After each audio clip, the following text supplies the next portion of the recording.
Crinkly package humans. Hi, we are back here inside the Ways and Means Committee once again.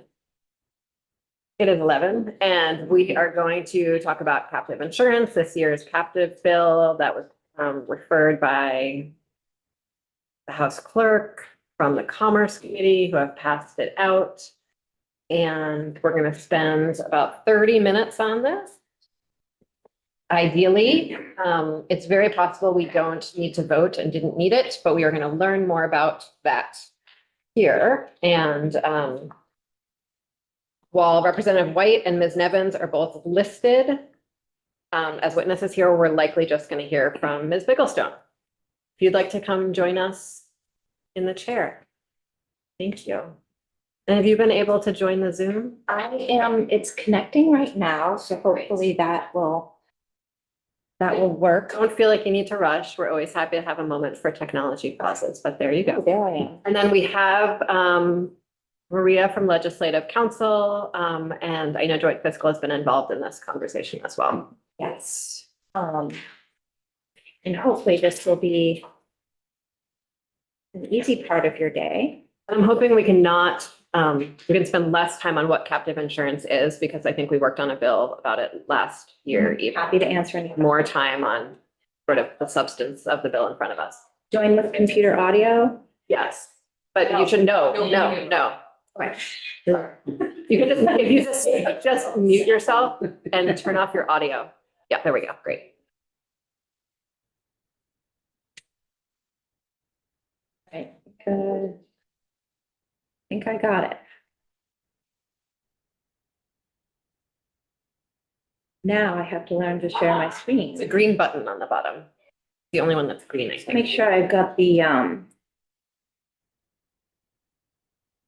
right thing up. Yes, that's always very embarrassing. Yeah. Okay, so do you have the bill in front of you, or do you want me, let me go to the bill first. Thank you. It's under Maria's. It is under Maria's name if folks want to bring it up on their own computers.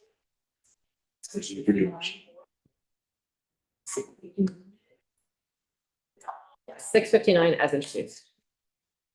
So while I'm figuring this out, for the record, Sandy Bigglestone, Deputy Commissioner of the Captive Insurance Division within the Vermont Department of Financial Regulation.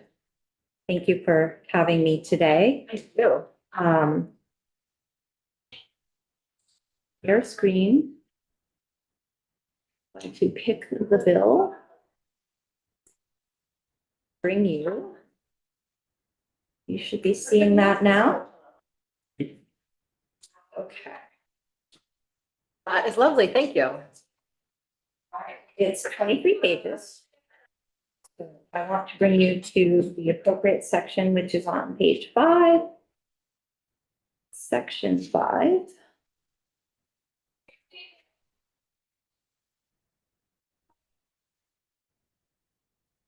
So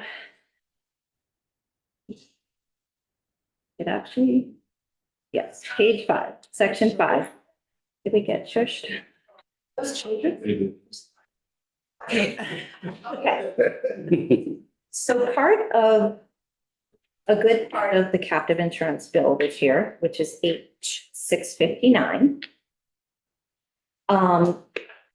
corrects, there's some housekeeping in nature. It corrects some things. Last year, if some of you remember, I was here and you graciously gave us an increase in a different section, which was 6014, which 6014 pertains to the taxes collected by the state, by the tax department from the business of captive insurance. So 6014 talks about a percentage that is transferred from the general fund through the collection of premium taxes to the Vermont Department of Financial Regulation to run our regulatory division.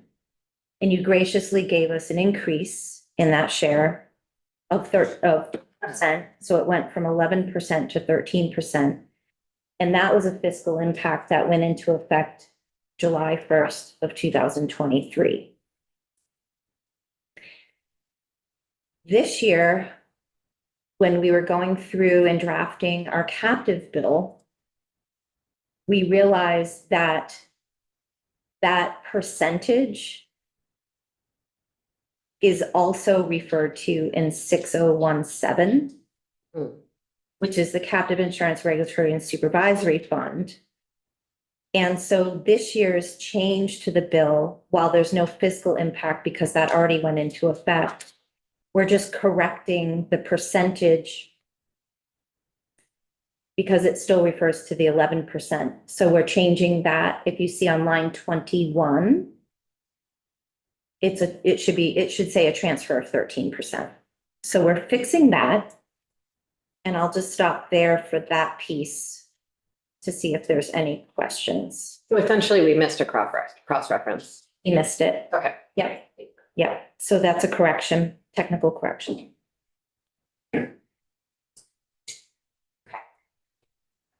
Then as we were going through and reading 6017, we also discovered the second to the last sentence there, which is stricken, starting on line 6. It says all fees received by the department from reinsurers who assume risk solely. Sorry, it's cut off for me. From captive insurance companies and are subject to the provisions of subsections 3634A through F of this title shall be deposited into the captive insurance regulatory and supervisory fund. That was a fee that was in existence since 1984 through 2010. In 2010, we did a little bit of fee restructuring. We looked internally at our processes and procedures and things that were administratively happening. We had a person at the time who was a captive analyst, and the collection and charging and tracking of these reinsurer fees caused an immense amount of resource strain for very little benefit. So what we did was we thought if we could eliminate these reinsurer fees, it would eliminate the resource strain, but then restructure some other fees so that we're still in a good position. That was in 2010. This was in 2010, and we changed the fee structure. We sent communications to industry. What we did was we increased our licensing fees to 500% from, $500 from, at the time it was 300. And I'm going to pull up something now that will show you.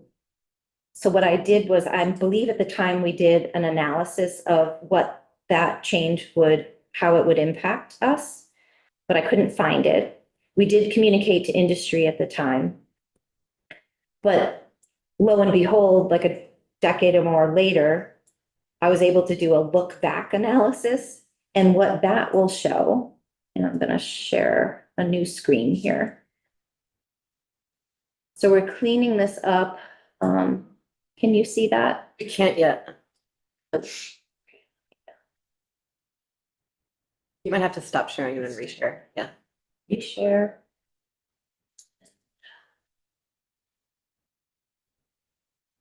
There we go. So what I have here is, and I only went back to fiscal year 02. And at that time, we had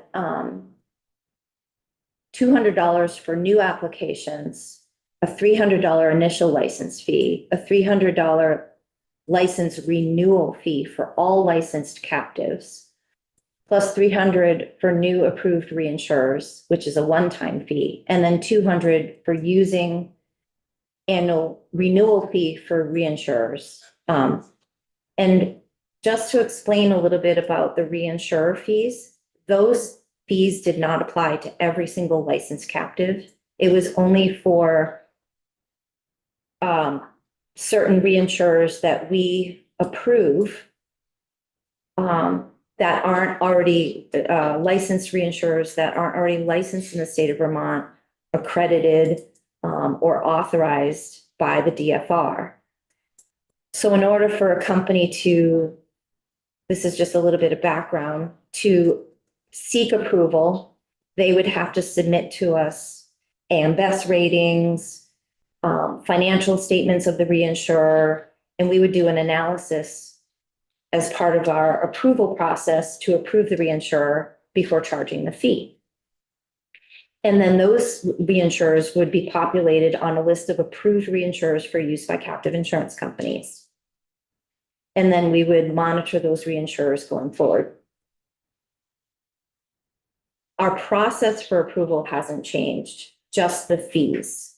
So we eliminated the fees, and then we increased our licensing fees to $500 for new applications. And we charge every single licensed captive insurance company a $500 renewal fee. But we eliminated the reinsurer fees. So I did an analysis, and what this does is it looks back. So what you see here is the fee structure.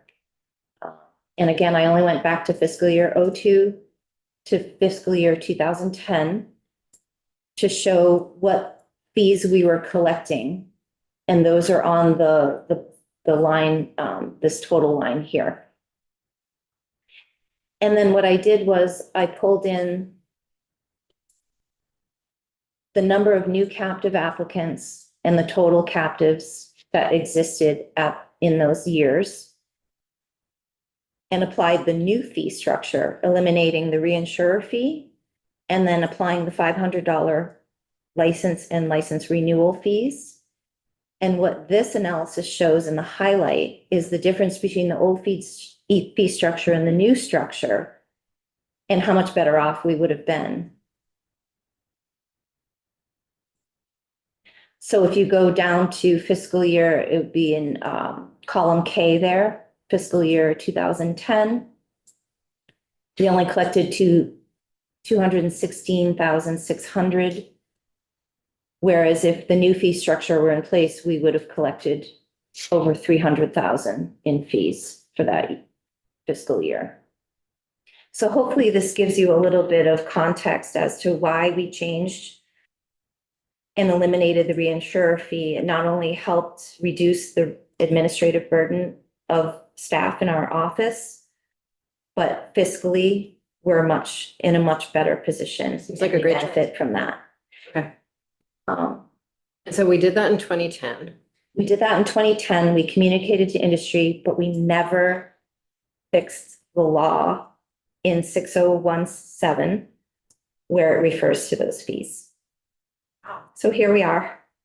What has it looked like since 2010? So since 2010, and mind you, in effective, see at the top, this is the yellow section, effective July 1 of 2013, we increased fees rather than the $500 license fee. We have a particular type of captive called a special purpose financial insurer. We increased the fees charged to $5,000 a year for applications and then $5,000 for license renewals. So it kind of skews the numbers a tad bit. However, this is where we stand. And this is just for fees. This doesn't include premium taxes. So in FY23, we have just under $500,000 in fees collected. And as you can see, the more captives we have, the more we collect. So that's a natural. Anyone have any questions about that? Yeah, sorry.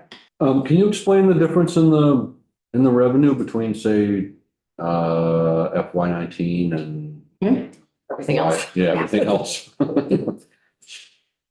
So I apologize, I don't have this all set up to kind of follow.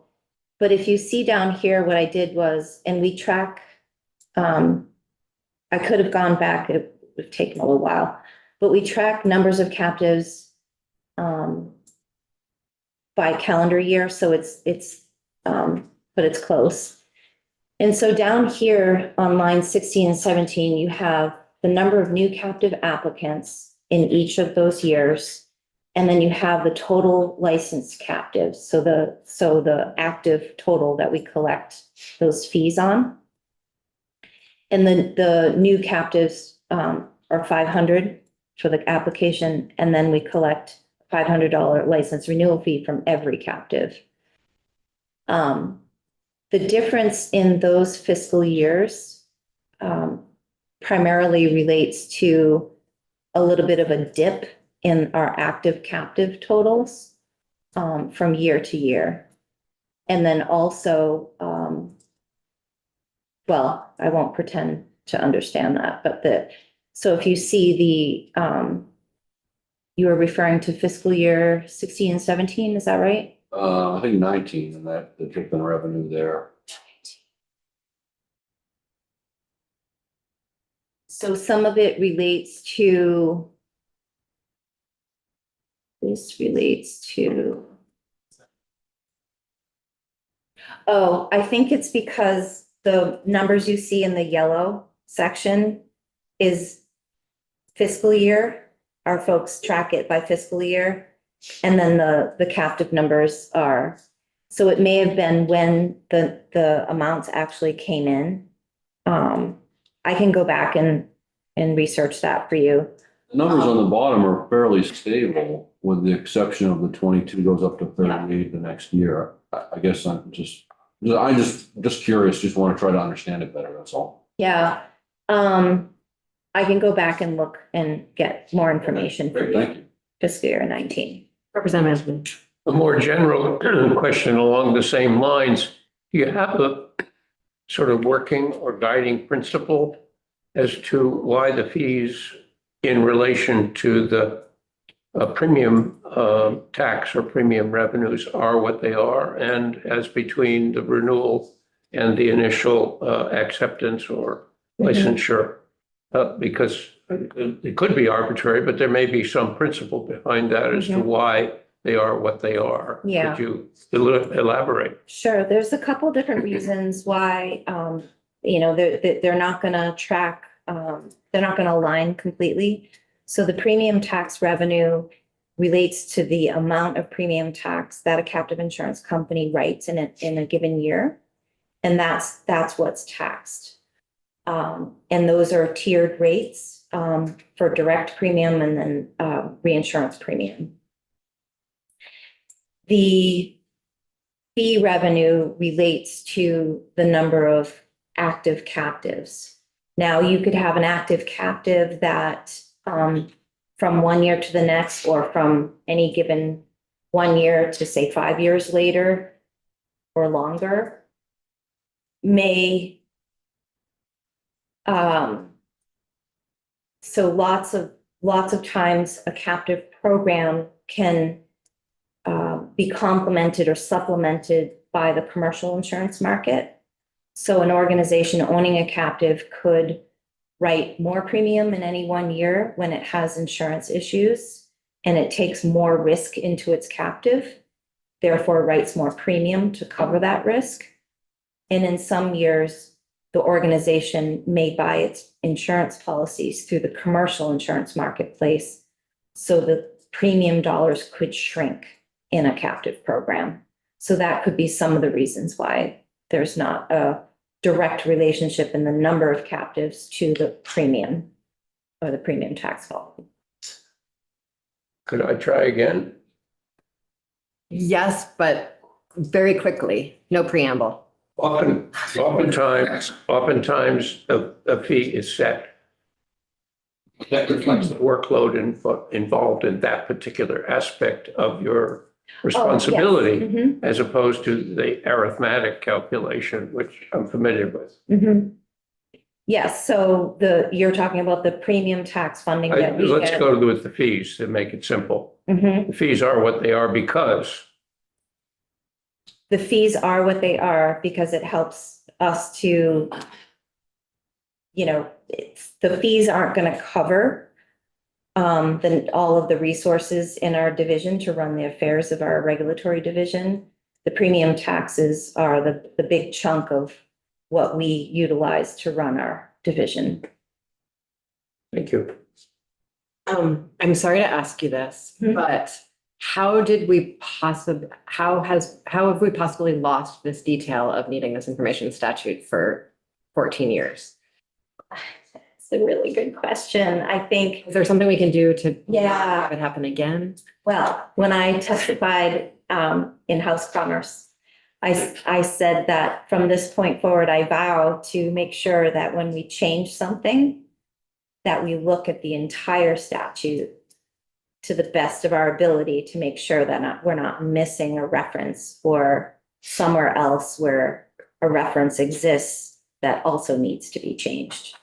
So I've taken on that personal I responsibility. appreciate that personal responsibility, and I think Vermont runs on personal responsibility. Mhm. And I'm concerned that sometimes that doesn't work so well because Mhm. people change positions. Good point. So Very I appreciate good point. your commitment to DFR.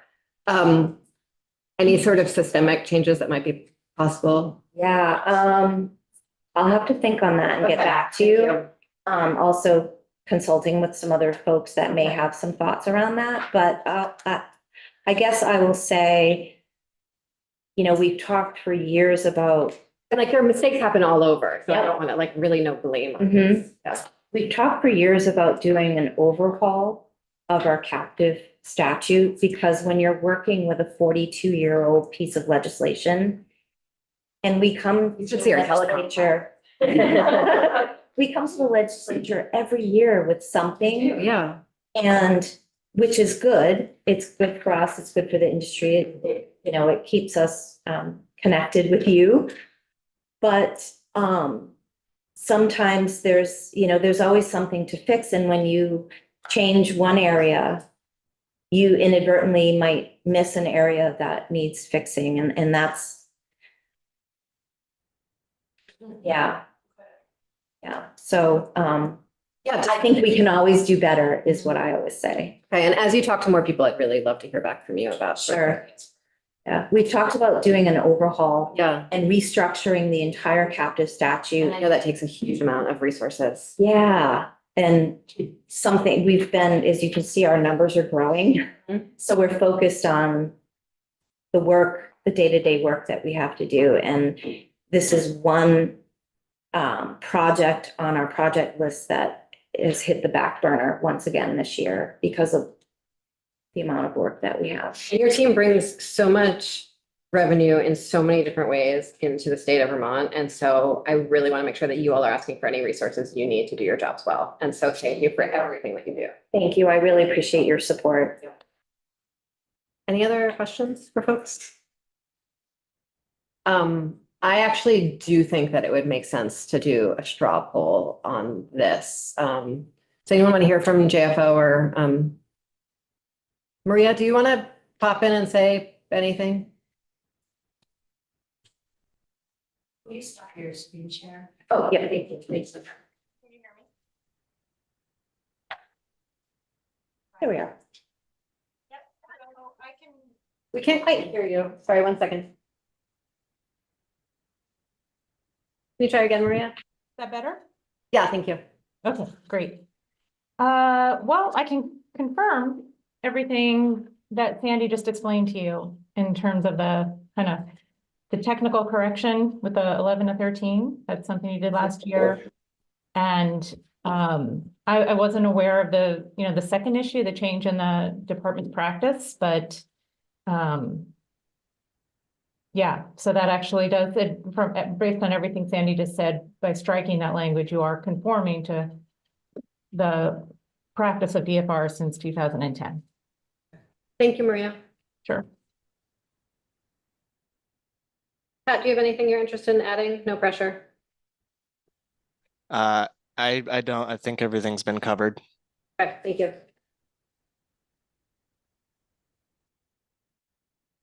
I think we should, yeah. So. Yeah. Questions? Does the Commerce Committee have an amendment? Yes, the Commerce Committee has an amendment. Thank you. Is Yeah. there, Maria, is the content of the amendment something that we should be looking at? I don't think so. I can tell you really quickly. There are just two instances of amendment and one was just correcting a word, just a typo. And then the other amendment concerned the effective date. As introduced, the bill is effective July 1st of this year. The amendment in Commerce is to make it effective on passage. And those are the only two proposed amendments. Okay. I think we do not need to do anything about the amendment then. But would love to take a straw poll vote on the bill itself. Yeah. I want you to know that I intend to vote yes to Mm-hmm. accept these changes. But I want you to know that my understanding of this Mhm. and all of captive insurance remains quite shaky, Mhm. just so you know. I think that is understandable and might represent the majority of our legislature. Unlike the fees, on which I'm pretty solid. Yes. Captive insurance, It is a confusing thing, and I only feel like I have a vague understanding of it because I was on the Commerce Committee and reported the bill. But that's just almost an accident that I wound up with that information inside my brain. So, do we make a motion for a straw poll? We don't, do we? I don't. No, okay. Do we remember this? Okay. All those in favor of agreeable towards this bill? Anyone opposed? Great, thank you. Thank you very much. Thank you. I'm sorry, I am. What was the vote? Peter, did you raise your hand when being in favor? Okay, I just didn't see your hand in either instance and I was confused. So what is our vote? I believe it's 11-0-0. Oh, 11-0-1. one, sorry. 1101. Okay, thank you. Thank you very much. Appreciate it. I think we are done for the morning and we'll be back here at 1:15. Offer, Let's stay on live for a moment. Yes. could I just to your point about captive insurance, there is kiosk, I guess you could say, set up down in the, I guess they call it the card room. Because the wives used to play cards there when all their. Thank you for husbands that were working law. explanation. I thought it was where business cards were handed out or something. Learn something every day. I learned that from Dave. I'll take credit for it. Anyway, sorry, back to what you were saying. You probably know that a lot of deals were made over those cards by the women. Right. The men Yeah. were enacting. Yes. That's right. Yes. The Sorry. seeds planted by the wives. Back to what you're actually saying. So the Vermont Captive Insurance Association is here and they are sponsoring, I guess, their annual legislative day. And so there's some information packets and things that are in the card table area. But one of the things that they have a little card about is, one of the things that the Vermont Captive Insurance Association does is they call them road shows, and they basically take these mini conferences with captive owners talking about why they formed a captive and what they're doing with it. It's like a captive 101, like what's a captive? Why would you form one? How are they regulated? I handle that piece typically. Brittany talks about the economic impact to the state of Vermont and why Vermont is such a mecca for captive insurance business. And it's over the course of a couple hours. And this coming March, there will be a Vermont Roadshow featuring 2 companies in Vermont that own Vermont captives and going through the education piece of what a captive is and why are they formed and how they vary from the commercial insurance marketplace. If that's something of interest to you, I would highly recommend if you can attend to go. And then there's also they put on a wonderful conference that brings in 1,100 people. Last year it was 1,100 people into the state for their annual conference in August in Burlington. So there's a couple opportunities that the president of the BCIA has extended to all members of the legislature, and if that interests you. can you let us know where and when they are? I will send- March sounds really interesting. Okay. Hours, that would be ideal. Great, Yeah. thank you. Thank you. Just wanted to mention I that. really appreciate that. Thank you very